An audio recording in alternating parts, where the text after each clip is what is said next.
नमस्कार, जय हिंद दोस्तों। कैसे हैं आप सब। उम्मीद है कि आप सब काफ़ी अच्छे होंगे और आप सबकी तैयारी भी काफ़ी बेहतरीन तरीके से चल रही होगी।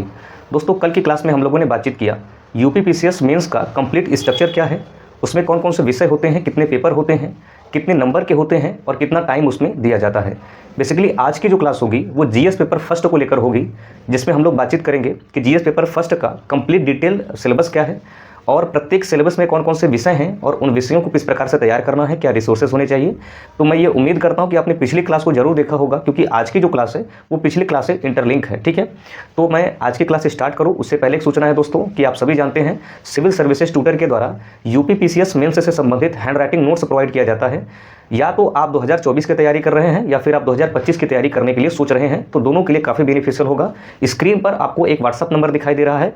जब आप इस व्हाट्सअप नंबर पर संपर्क करेंगे तो वहाँ पर आपको नोट्स का डेमो भेजा जाएगा और लेने की प्रक्रिया बताई जाती है दोस्तों। ठीक है, तो चलिए आज की क्लास को स्टार्ट करते हैं।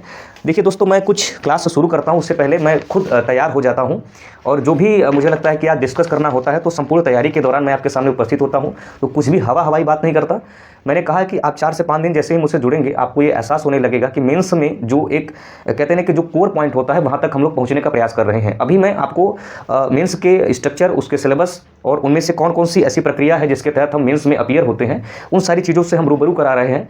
जैसे ही ये चीज़ें क्लियर हो जाएंगी मैं आपको theory plus answer writing base पर जब आपको लाऊंगा तो फिर आपको फील होना शुरू हो जाएगा। दोस्तों देखिए, सबसे पहले जीएस पेपर फर्स्ट की हम बातचीत करते हैं। जैसा कि हमने कल ही बताया था कुछ जीएस पेपर फर्स्ट के बारे में, मैं ये उम्मीद करता हूं कि आपने कल की क्लास को जरूर देखा होगा। सबसे पहले जीएस पेपर फर्स्ट के बारे में कुछ बेसिक बात मैं बता देता हूं। यहां पर जो आज की क्लास हो रही है दोस्तों, ये है आपका यूपीपीसीएस मेंस, यूपीपीसीएस मेंस 2024 और 25। ठीक है, देखिए यहां पर हमने बातचीत किया था कि जीएस पेपर फर्स्ट, ठीक है, जीएस पेपर फर्स्ट के बारे में कल हमने बताया था दोस्तों कि इसमें टोटल 5 पेपर होते हैं। ठीक है, इसमें क्या टोटल 5 पेपर होते हैं, यहाँ पर मैं बता देता हूँ। तो सबसे पहला पेपर था वो था कला और संस्कृति, कला और संस्कृति। जो दूसरा पेपर था वो था आधुनिक भारत का इतिहास,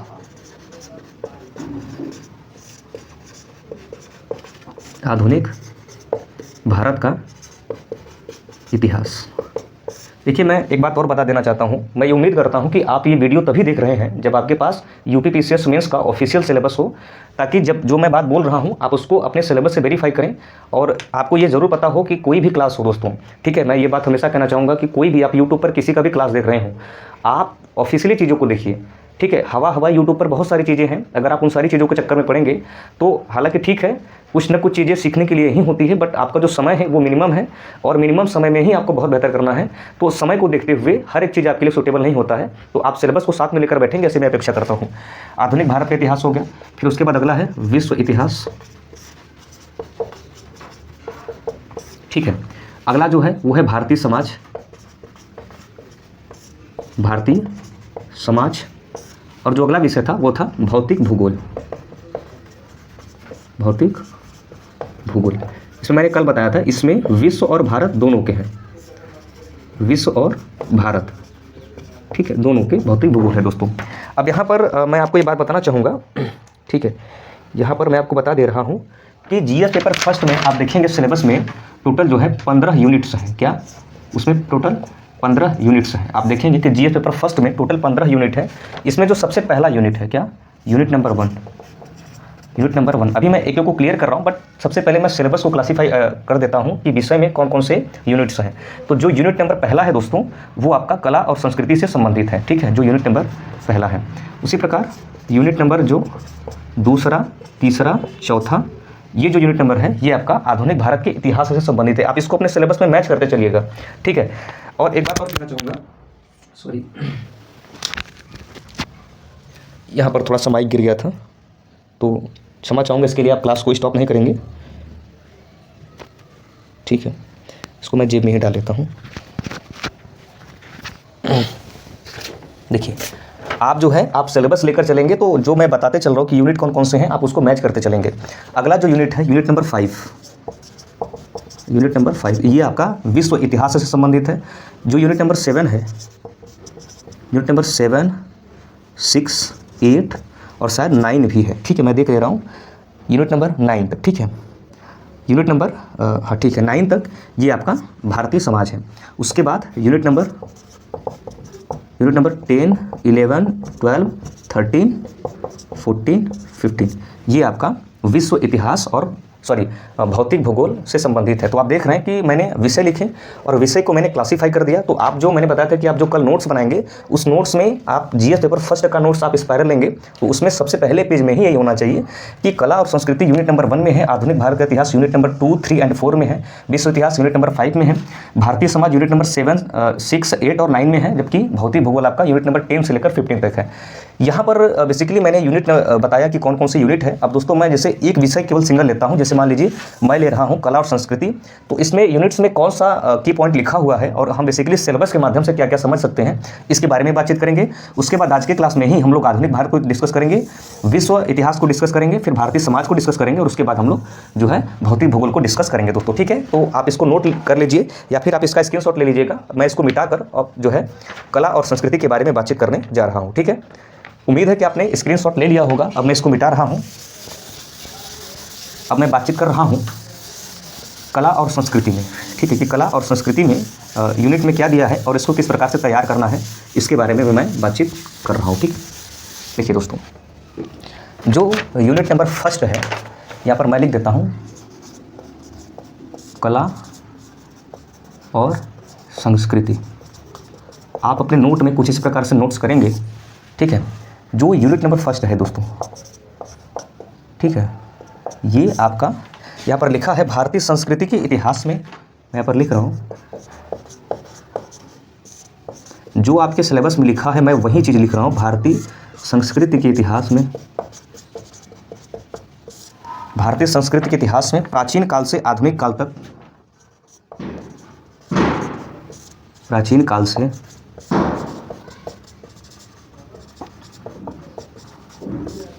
आधुनिक काल तक कला, कलारूप, साहित्य, कलारूप, साहित्य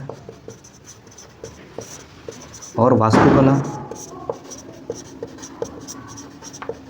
वास्तुकला के महत्वपूर्ण पहलू शामिल होंगे। कला के महत्वपूर्ण पहलू शामिल होंगे,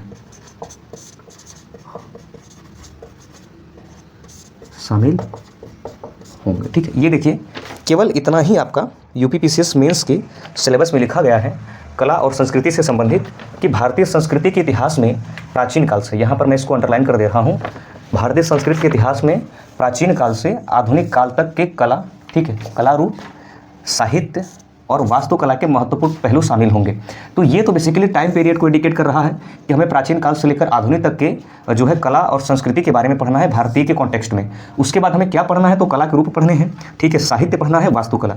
देखिए दोस्तों, सिलेबस का की पॉइंट एक और रीज़न है कि जैसे मान लीजिए आप किसी चीज़ को एक बार पढ़ते हैं तो पढ़ने का नज़रिया थोड़ा अलग होता है, लेकिन जब उसी चीज़ को आप 10 बार पढ़ते हैं तो 10वीं बार जब आप पढ़ते हैं तो सारी चीज़ें वही रहती हैं, बस दृष्टिकोण बदल जाता है, अर्थात पढ़ने की जो है गहराई या फिर समझने का जो तौर तरीका होता है वो थोड़ा सा बदल जाता है। तो कहने का मतलब यही है कि जब आपको थोड़ा सा कला और संस्कृति के बारे में बेसिक जानकारी है तो ये सिलेबस आपको थोड़ा बहुत समझ में आ रहा होगा, वरना ऐसा लग रहा होगा कि क्या लिखा है। दूसरी बात यह है, कई बार आपने टॉपर्स से सुना होगा कि एनसीईआरटी को जरूर पढ़ना चाहिए। मैंने कल भी बताया था कि एनसीईआरटी का रोल केवल इतना है कि आपको सिलेबस में जो बात कही जा रही है वो समझ में आए और जो प्रश्न पूछे गए हैं प्रीवियस ईयर उसकी प्रकृति आपको समझ में आए दोस्तों, ठीक है। तो यहाँ पर एनसीईआरटी आप पढ़े हैं तो ठीक है, नहीं पढ़े हैं फिर भी मैं एक एक चीज़ को यहाँ पर डिफाइन कर दे रहा हूँ। देखिए दोस्तों, यहाँ पर जहाँ तक अगर मैं यूपीपीसीएस मेंस की बात करूँ, यूपीएससी की बात नहीं कर रहा हूँ, मैं बीपीएससी की बात कर रहा हूँ, केवल मैं यूपीपीसीएस की बात करूँ यहाँ पर, तो यूपीपीसीएस की अगर मैं बात करूँ दोस्तों, तो मैंने देखा अभी तक इसका जो ट्रेंड एनालिसिस है वो देखा गया कि प्राचीन कला और संस्कृति, प्राचीन कला और संस्कृति से ज़्यादा क्वेश्चन पूछे गए हैं। चूँकि जैसे ही आप कला और संस्कृति पढ़ते हैं, थोड़ा सा मैं यहाँ पर बता दे रहा हूँ, कला और संस्कृति, जब आप कला और संस्कृति पढ़ते हैं दोस्तों तो इसको भी डिफाइन 3 भागों में ही किया जाता है, प्राचीन कला और संस्कृति, मध्यकालीन और आधुनिक कला और संस्कृति। ये अप्रोच होता है अभी तक जो आप यूपीपीसीएस के हिसाब से पढ़ेंगे। लेकिन कई लोग पढ़ते हैं सबसे पहले वास्तुकला पढ़ते हैं, फिर मूर्तिकला पढ़ते हैं, ठीक है, तो चित्रकला पढ़ते हैं। तो ये अप्रोच भी ठीक होता है, बट ज़्यादातर प्रयास यही करना चाहिए कि हमें प्राचीन कला और संस्कृति, मध्यकालीन कला और संस्कृति, फिर उसके बाद आधुनिक कला और संस्कृति, तो ये जो प्राचीन वाला है ये यूपीपीसीएस में ज़्यादातर पूछा जाता है।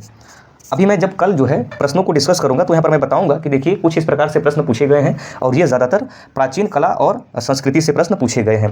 तो ये आप चेक करेंगे, ये आपके लिए होमवर्क रहेगा कि आप जो है जो प्रीवियस ईयर 2018 से प्रश्न पूछे गए हैं उनमें से कला और संस्कृति के प्रश्नों को छाटेंगे और छाट कर आप ये देखेंगे कि ज़्यादातर प्रश्न कहाँ से पूछे जा रहे हैं, ठीक है। तो ये आपके लिए होमवर्क रहेगा दोस्तों।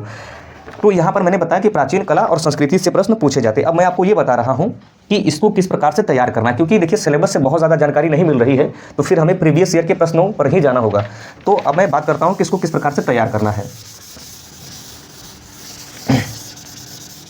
आप एक एक चीज़ नोट करते चलेंगे दोस्तों, जो आपको सही लगेगा उसको आप अपने नोट में ज़रूर उतारेंगे।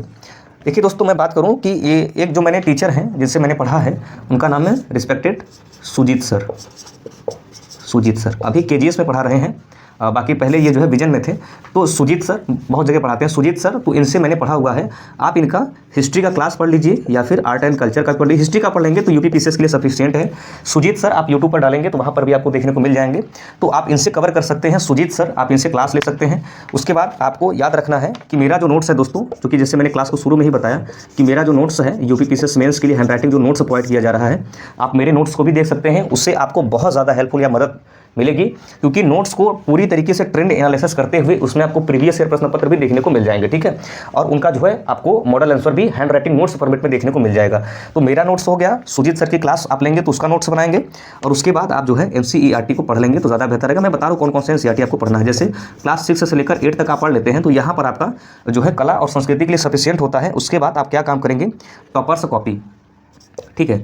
आप टॉपर्स कॉपी ज़रूर देखेंगे, क्योंकि जब तक आप टॉपर्स कॉपी नहीं देखेंगे तब तक आपके अंदर यह क्षमता नहीं होगी कि प्रश्नों का उत्तर हमें कितने लेवल तक लिखना है, ठीक है। तो आप टॉपर्स कॉपी देखेंगे, क्लास 6 से लेकर 8 तक आप एनसीईआरटी पढ़ेंगे।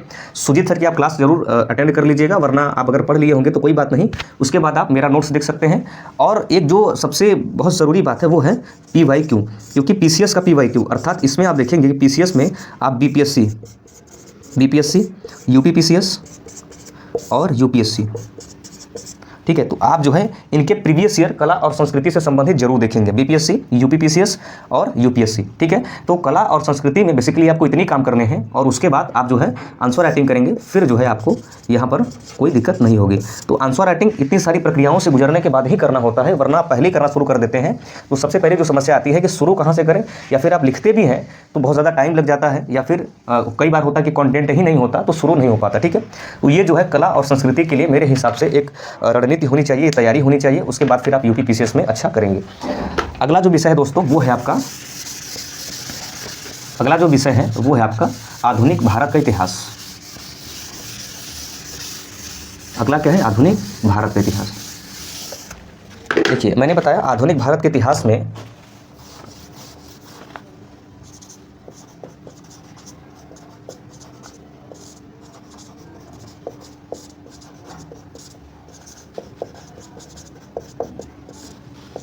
ठीक है, आधुनिक भारत का इतिहास ये है आपका यूनिट नंबर 2, 3 एंड 4।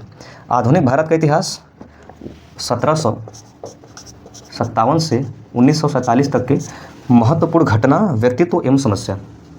महत्वपूर्ण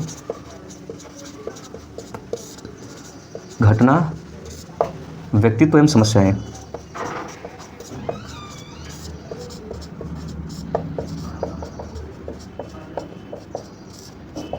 ठीक है, ये यूनिट नंबर 2 है। यूनिट नंबर 3 की मैं बात कर रहा हूँ। यूनिट नंबर 3 में दिया गया है स्वतंत्रता संग्राम, ठीक है, स्वतंत्रता संग्राम के विभिन्न चरण और इसमें योगदान देने वाले व्यक्ति, ठीक है। सिलेबस में क्या लिखा है मैं इसको पढ़ दे रहा हूँ। जो यूनिट नंबर 2 में लिखा है आधुनिक भारतीय इतिहास 1757 से 1947 तक महत्वपूर्ण घटना, व्यक्तित्व एवं समस्याएं इत्यादि, ठीक है। जो यूनिट नंबर 3 में लिखा गया है स्वतंत्रता संग्राम, इसके विभिन्न चरण और देश के विभिन्न भागों से इसमें अपना योगदान देने वाले महत्वपूर्ण व्यक्ति या फिर उनका योगदान, ठीक है, या फिर उनका योगदान आप यहाँ पर बता सकते हो, ठीक है, तो ये यूनिट नंबर 3 में रहा। और यूनिट नंबर मैं 4 की बात करूँ तो स्वतंत्रता के पश्चात देश के अंदर एकीकरण। यूनिट नंबर 4, स्वतंत्रता के पश्चात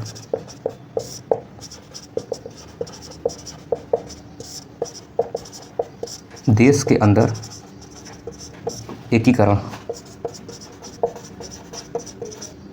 ठीक है, तो ये आपका रहा दोस्तों मॉडर्न हिस्ट्री का सिलेबस रहा। देखिए, सिलेबस को देखकर थोड़ा बहुत आइडिया ये लग रहा है कि हमें इतिहास में क्या क्या पढ़ना है, लेकिन कई बार क्या होता है कि सिलेबस ही ये डिसाइड नहीं करता कि हमें क्या पढ़ना है। प्रीवियस ईयर जो PYQ होते हैं वो भी कई बार डिफाइन करते हैं कि हमें कहाँ से या क्या पढ़ना है। जैसे ज़्यादातर मैंने देखा है यूपी PCS का जब आप आधुनिक भारत से संबंधित जो प्रश्न आए हैं आप उसका ट्रेंड एनालिसिस देखते हैं तो ज़्यादातर प्रश्न आपके 2 से 3 ही प्रश्न देखने को मिलते हैं, जबकि इसके लिए कई बार बताया जाता है या तो हमें स्पेक्ट्रम पढ़ना चाहिए, ठीक है, या फिर बिपिन चंद्रा। ठीक है, स्पेक्ट्रम या बिपिन चंद्रा। दोस्तों आप स्पेक्ट्रम देखेंगे तो कोई छोटी मोटी किताब नहीं है, आप देखेंगे इतनी मोटी छोटी सी रहती है और स्पेक्ट्रम को पढ़ना मतलब बहुत मेहनत का काम है। बिपिन चंद्रा भी आप पढ़ेंगे तो उसमें भी कहीं ना कहीं मेहनत करना पड़ता है।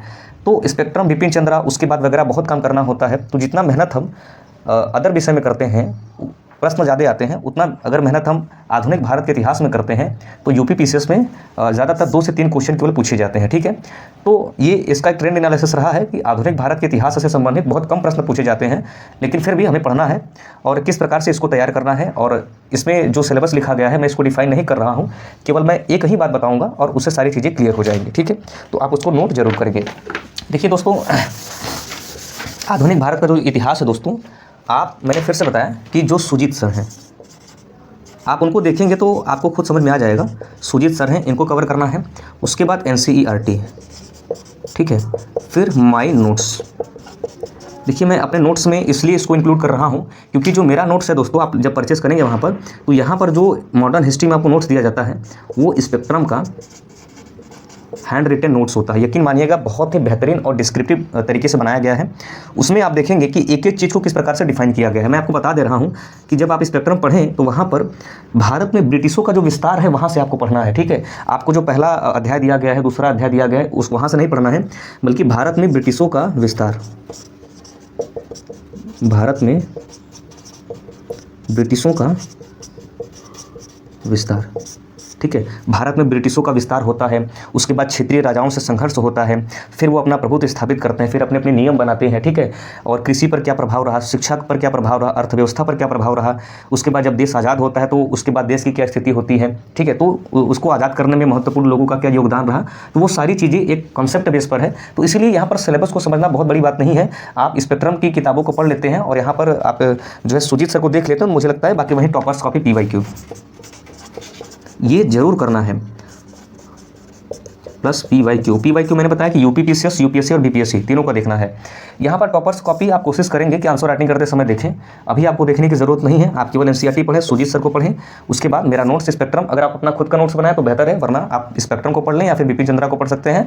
कहाँ से? तो भारत में ब्रिटिशों के विस्तार से आप इसको पढ़ सकते हैं। तो मॉडर्न हिस्ट्री में बेसिकली आपको इतना ही करना है, बहुत ज़्यादा नहीं करना है, क्योंकि आप देख रहे हैं कि प्रश्नों की संख्या बहुत कम है। तो आपको प्रश्नों की संख्या को देखते हुए ही ज़्यादा समय इस पर देना है। ठीक है, उसके बाद दोस्तों जो अगला विषय है वो है आपका विश्व इतिहास। देखिए, मैं विश्व इतिहास को केवल पढ़ के बता दे रहा हूँ क्योंकि 1 से 2 क्वेश्चन वहाँ से पूछे जा रहे हैं। तो हालांकि ठीक है, प्रश्न पूछे जा रहे हैं तो तैयार करना है, उसको अवॉइड नहीं करना है। बहुत सारे लोग कहते हैं कि मैंने यहाँ से कवर किया या फिर मैंने नहीं पढ़ा, उसको ऐसे लिख दिया। ठीक है, वो उनका व्यक्तिगत अनुभव रहा होगा। आप यहाँ पर देखेंगे कि विश्व इतिहास में, मैं यहाँ पर पढ़ दे रहा हूँ कि विश्व के इतिहास में 18वीं, मैंने बताया कि ये 5वां यूनिट है, यूनिट नंबर 5। ठीक है, ये 5वां यूनिट है।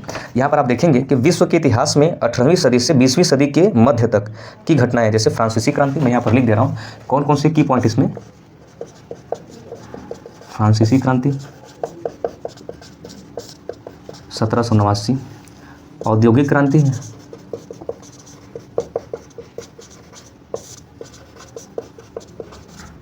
ठीक है, विश्व युद्ध,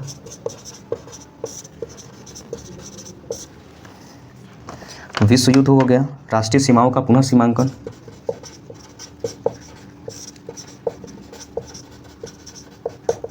राष्ट्रीय सीमाओं का पुनः सीमांकन। ठीक है, उसके बाद उपनिवेशवाद,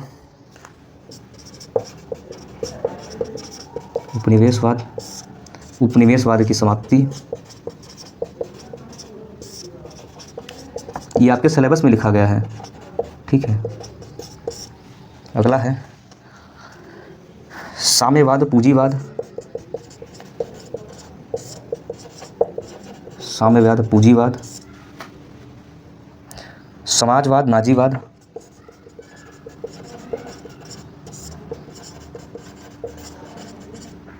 फांसीवाद, ठीक है। ये आपको नोट्स में कुछ इसी प्रकार से नोट करना है।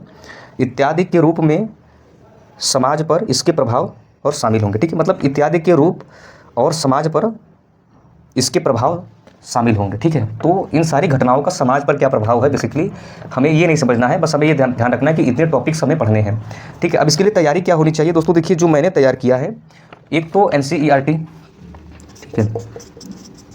NCERT तो जरूर ही पढ़ना है। कोशिश करिएगा कि किसी टॉपर्स का हैंड राइटिंग नोट्स अगर मिल जाए, जैसे मान लीजिए किसी ने अगर मेंस क्वालिफाई किया हो तो उनका हैंड राइटिंग नोट्स आप पढ़ लीजिएगा, हैंड राइटिंग नोट्स, क्योंकि आप फिर इसके लिए बहुत ज़्यादा काम करेंगे तो ठीक नहीं रहेगा। टॉपर्स का हैंड राइटिंग नोट्स पढ़ लेंगे, बाकी हम लोगों का भी नोट्स दिया जाता है, उसमें इंक्लूड है ही, उसको भी आप देख सकते हैं। तो इतना काम करना है कि NCERT और किसी टॉपर्स का हैंड राइटिंग नोट्स पढ़ लेंगे, या फिर किसी कोचिंग संस्थान का जो है वहाँ पर क्लास नोट्स भी आप पढ़ सकते हैं, ठीक है। क्लास नोट्स भी आप पढ़ सकते हैं। हालांकि मैं इसकी प्रॉपर क्लास लूँगा, तो मैं ये सारी चीज़ें इसलिए बता रहा हूँ क्योंकि अगर मान लीजिए आपको 2024 का एग्ज़ाम देना है तो फिर आप अपने से ही कुछ करते रहें, इसके लिए मैं ये सारी चीज़ें बता रहा हूँ कि क्या क्या आप कर सकते हैं। बाकी कोई बाउंडेशन नहीं है कि आपको यही करना है, आप अपने से भी कुछ अलग कर सकते हैं, ठीक है। यहाँ पर मैंने जो लिखा है इसके लिए वही टॉपर्स का भी PYQ, टॉपर्स नोट्स। और सुजीत सर, हाँ सॉरी, सुजीत सर को जरूर देखेंगे, सुजीत सर को जरूर देखेंगे। इनकी क्लास को आप देखेंगे तो कंसेप्ट आपके अंदर बिल्ड हो जाएगा।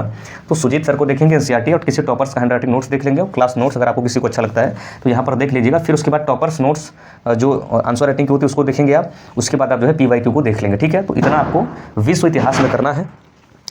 यहाँ पर अगर मैं समाज की बात करूँ तो जो समाज से प्रश्न पूछे जाते हैं दोस्तों,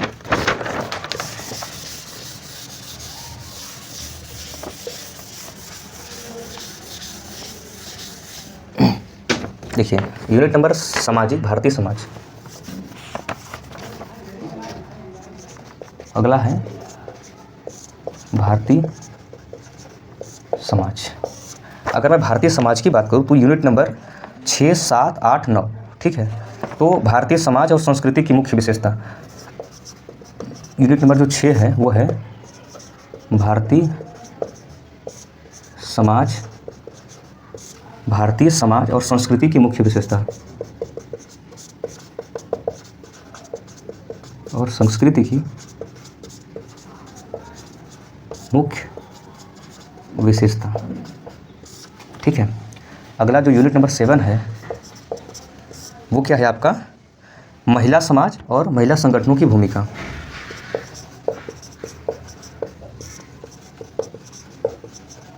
महिला समाज और महिला संगठनों की भूमिका, संगठनों की भूमिका। इसी में है जनसंख्या तथा संबद्ध समस्याएं,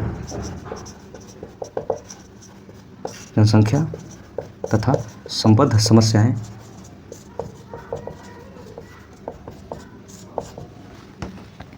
इसी में है गरीबी और विकासात्मक विषय,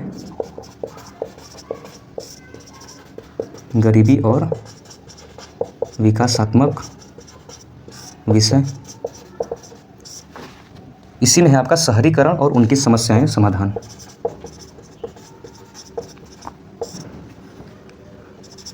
उनकी समस्याएं एवं समाधान।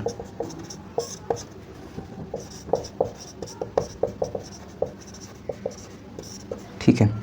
जो अगला यूनिट है यूनिट नंबर 8, उदारीकरण, उदारीकरण, निजीकरण, वैश्वीकरण।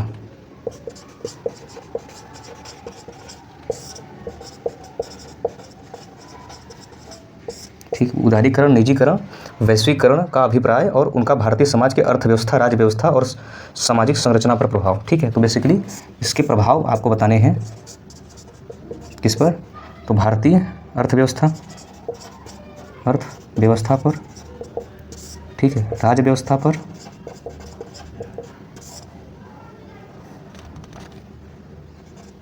राज व्यवस्था पर, उसके बाद भारतीय समाज पर। ठीक है, इसके प्रभाव बताने हैं। तो उदारीकरण, निजीकरण और वैश्वीकरण का प्रभाव बताना है भारतीय अर्थव्यवस्था पर, राज्य व्यवस्था पर और समाज पर, इसके प्रभाव बताने हैं। यूनिट नंबर जो 9 में है, सामाजिक सशक्तिकरण, सांप्रदायिकता, क्षेत्रवाद, धर्मनिरपेक्षता, 4 टॉपिक इसमें है। यूनिट नंबर 9 में क्या, सामाजिक सशक्तिकरण,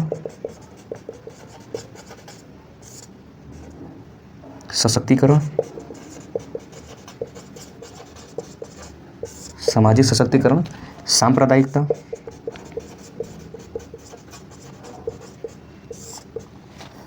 क्षेत्रवाद और धर्मनिरपेक्षता,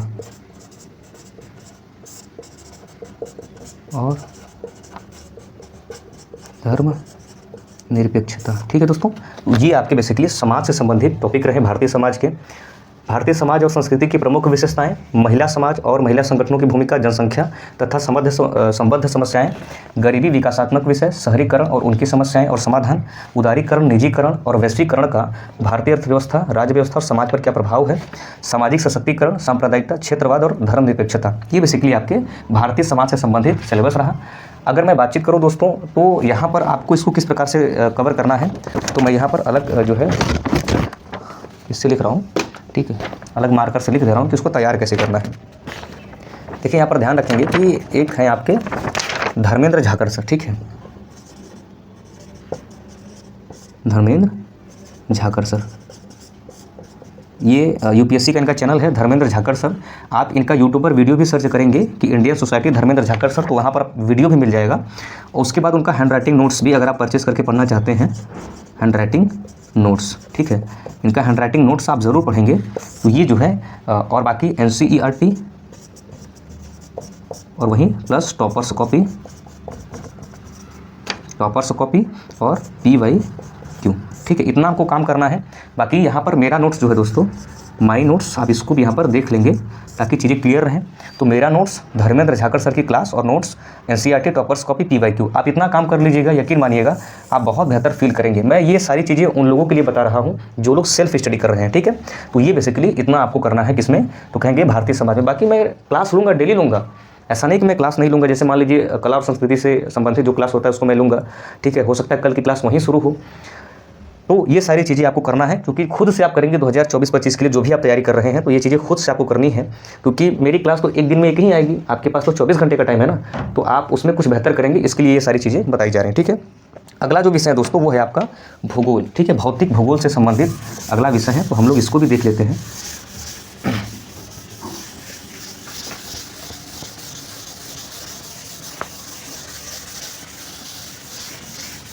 अगला है आपका भौतिक भूगोल। मैं उम्मीद करता हूँ कि आप इसको नोट करते चल रहे होंगे, क्योंकि जब आप इसको नोट नहीं करेंगे ना तो फिर कोई मतलब नहीं है। क्योंकि बैठकर लाइब्रेरी में या फिर कहीं पर भी आप देते हैं, तो लाइब्रेरी आजकल का सिस्टम भी हो गया कि टाइम पास करने का एक अच्छा साधन है वहाँ पर। बाकी ठीक है, तैयारी जिसको करना है घर से भी लोग तैयारी कर लेते हैं, उसमें कोई बहुत बड़ी बात नहीं है। चलिए, अगला है आपका भौतिक भूगोल। अगला है आपका भौतिक भूगोल।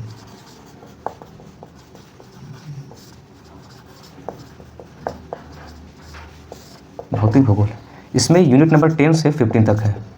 तो यूनिट नंबर 10 की अगर मैं बात करूँ, इसमें है प्राकृतिक संसाधन।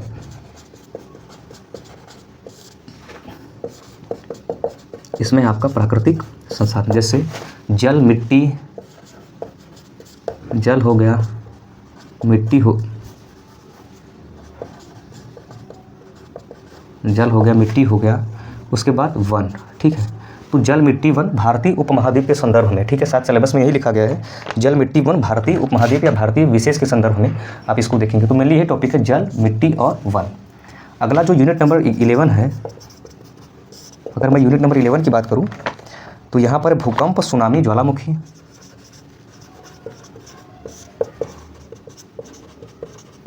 भूकंप, सुनामी, ज्वालामुखी, ठीक है। अगला चक्रवात, समुद्री जलधारा,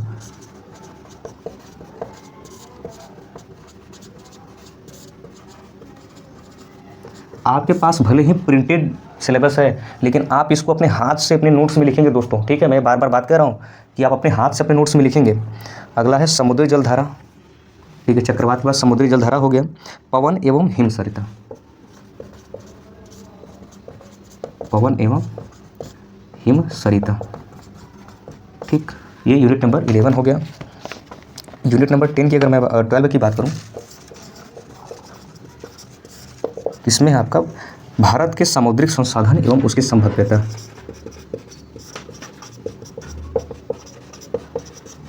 भारत के सामुद्रिक संसाधन एवं उनकी संभाव्यता।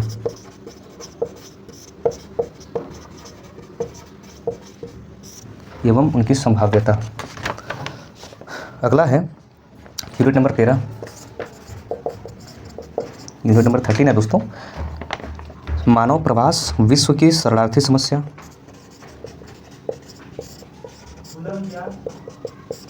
विश्व की शरणार्थी समस्या। विश्व की शरणार्थी समस्या भारतीय उपमहाद्वीप के संदर्भ में। भारतीय उपमहाद्वीप के संदर्भ में। ठीक है, अगला जो यूनिट है यूनिट नंबर 14, वो क्या है दोस्तों, वो है सीमांत एवं सीमाएं भारतीय उपमहाद्वीप के संबंध में। ठीक है, तो सीमांत एवं सीमाएं वहीं भारतीय उपमहाद्वीप के संदर्भ में। अगला जनसंख्या एवं अधिवास, यूनिट नंबर 15 और आज का लास्ट है कि जनसंख्या एवं अधिवास। जनसंख्या एवं अधिवास, प्रकार एवं प्रतिरूप।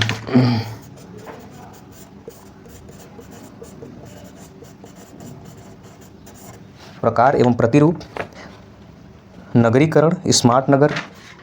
नगरीकरण मतलब शहरीकरण, स्मार्ट सिटी, स्मार्ट ग्राम और शहर। बेसिकली ये आपके सिलेबस है। चूँकि जैसे ही यूपी स्पेशल पेपर 5 और 6 ऐड किए गए, तो यहाँ से उत्तर प्रदेश से संबंधित कुछ यूनिट्स थे और करेंट अफेयर्स के थे, तो उसको वहाँ पर हटा दिया गया। तो बेसिकली ये आपका जियोग्राफी का सिलेबस है। पहला जो यूनिट नंबर 10 है प्राकृतिक संसाधन, जिसमें जल, मिट्टी और वन पढ़ना है। 11 नंबर है भूकंप, सुनामी, ज्वालामुखी, चक्रवात, समुद्री जलधारा, पवन एवं हिमसरिता। यूनिट नंबर 12 है भारत के सामुद्रिक संसाधन एवं उसकी संभाव्यता। यूनिट नंबर 13 है मानव प्रवास विश्व की शरणार्थी समस्या भारतीय उपमहाद्वीप के संदर्भ में। यूनिट नंबर 14 है सीमांत एवं सीमाएं भारतीय उपमहाद्वीप के संदर्भ में।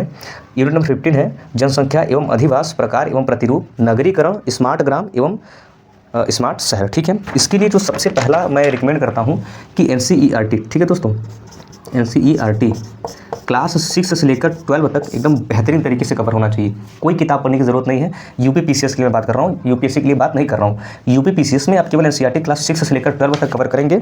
उसके बाद जो है आप टॉपर्स कॉपी या फिर मेरा नोट्स, माई नोट्स, यूट्यूब पर मेरा वीडियोज़ भी आप वहाँ पर जाकर देख सकते हैं मेरे नोट्स को, मेरा नोट्स और टॉपर्स कॉपी। टॉपर्स कॉपी और PY क्यों मतलब मैंने बताया UP PCS, BPSC और UPSC तीनों के। आपको केवल इतना काम करना है, आप देखेंगे कि बेहतर फील करेंगे इतनी सारी चीज़ें करने के बाद। ठीक है, अब यहाँ पर मैं चूँकि इसका समापन कर रहा हूँ। देखिए, चूँकि आपने सिलेबस को देखा दोस्तों, ठीक है, आपने सिलेबस को देखा और सिलेबस के प्रत्येक यूनिट को देखा, और हमने ये भी बताया कि इसको किस प्रकार से तैयार करना है और इनके लिए क्या क्या रिसोर्सेज होने चाहिए। जो जहाँ पर हमें लगा कि यहाँ पर किसी शिक्षक की ज़रूरत पड़ेगी, तो वहाँ पर मैंने शिक्षक का नाम भी बताया, बाकी आप अपने हिसाब से उनको चूज़ कर सकते हैं। ठीक है, देखिए, आंसर राइटिंग सिविल एग्जाम में बहुत महत्वपूर्ण भूमिका निभाती है। इस बात को बखूबी मैं भी जानता हूँ, आप भी जानते हैं। लेकिन समस्या क्या है कि आंसर राइटिंग आप कर रहे हैं तो क्या कर रहे हैं। जैसे मान लीजिए मैं आपके सामने एक प्रश्न रख रहा हूँ कि 1857 की क्रांति में महिलाओं की भूमिका पर टिप्पणी करिए। तो कई बार क्या होता है कि जैसे हमें पता होता है कि 1857 की क्रांति में फला महिलाओं ने भूमिका दिया था, तो हम उनके बारे में लिखना शुरू कर देते हैं। जबकि एग्जामिनर प्रश्नों को कुछ इस प्रकार से तैयार ही किया है कि इसका उत्तर तो सब लिखेंगे, लेकिन हमें उस उत्तर में एक अलग से डिफरेंशिएट देखने को मिलेगा, जहाँ पर हम इस चीज़ को समझ पाएंगे कि ये विद्यार्थी सिविल एग्जाम में जो है परफॉर्म कर सकता है, या फिर ये विद्यार्थी एडमिनिस्ट्रेटिव जो है फील्ड में आ सकता है। थोड़ा सा इस चीज़ को मैं कल जब समझाऊंगा तो आपको ज़्यादा बेहतर तरीके से समझ में आएगा। मैं बेसिकली ये कहना चाहता हूँ कि जब तक आपका कंसेप्ट या बेसिक या थ्योरी कंप्लीट नहीं हो जाता आप आंसर राइटिंग नहीं करेंगे, ठीक है। क्योंकि आप करेंगे तो फिर वही डिमोटिवेट होंगे कि हमें कुछ तो आ ही नहीं रहा है, मैं लिख ही नहीं पा रहा हूँ, या फिर लिख रहा हूँ तो टाइम बहुत ज़्यादा लग जा रहा है, ठीक है। या फिर बहुत सारी समस्याएं आती हैं कि लिख रहा तो कहीं से देख लिया वगैरह, बहुत सारी चीज़ें होती हैं। तो ये सारी चीज़ें ना हो इसीलिए मैं बहुत ही अच्छे तरीके से बहुत ही लिख कर सारी चीज़ों को बता रहा हूँ कि आपको भी लिखना है तो लिखने की हैबिट आपके अंदर बनी रहे और आपके नोट्स में वही सारी चीज़ें हों जो मैं चाहता हूँ और आप भी चाहते हैं, ठीक है। मेरा व्यक्तिगत विचार नहीं होगा, आप भी अपने हिसाब से उसको नोट करेंगे, लेकिन जो मैं चाहता हूँ वही हो तो यकीन मानिएगा कि निश्चित समय के बाद आपको सही चीज़ें महसूस होने लगेंगी।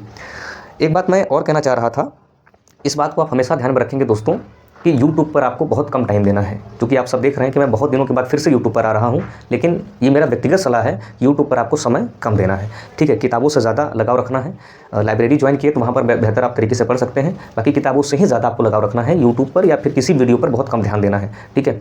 तो कल की क्लास में हम लोग बातचीत कर रहे हैं, ठीक है। हम लोग बातचीत करेंगे कला और संस्कृति के बारे में, और कला और संस्कृति से संबंधित जितने भी सबसे पहले PCS में प्रश्न पूछे गए UP PCS में, तो उसके ट्रेंड एनालिसिस को देख लेंगे, कौन कौन से प्रश्न किस किस दिशा से या फिर किस सेगमेंट से पूछे गए हैं उसको देखेंगे। फिर उसके बाद हम लोग उसके एक बेहतर अप्रोच के बारे में बातचीत करेंगे, फिर अपने तरीके से अपने अलग अंदाज में हम लोग आपके सामने उपस्थित होंगे। आप भी एक नई ऊर्जा के साथ फिर हमारे साथ कल मिलेंगे। तब तक के लिए थैंक यू सो मच। जय हिंद, जय भारत दोस्तों।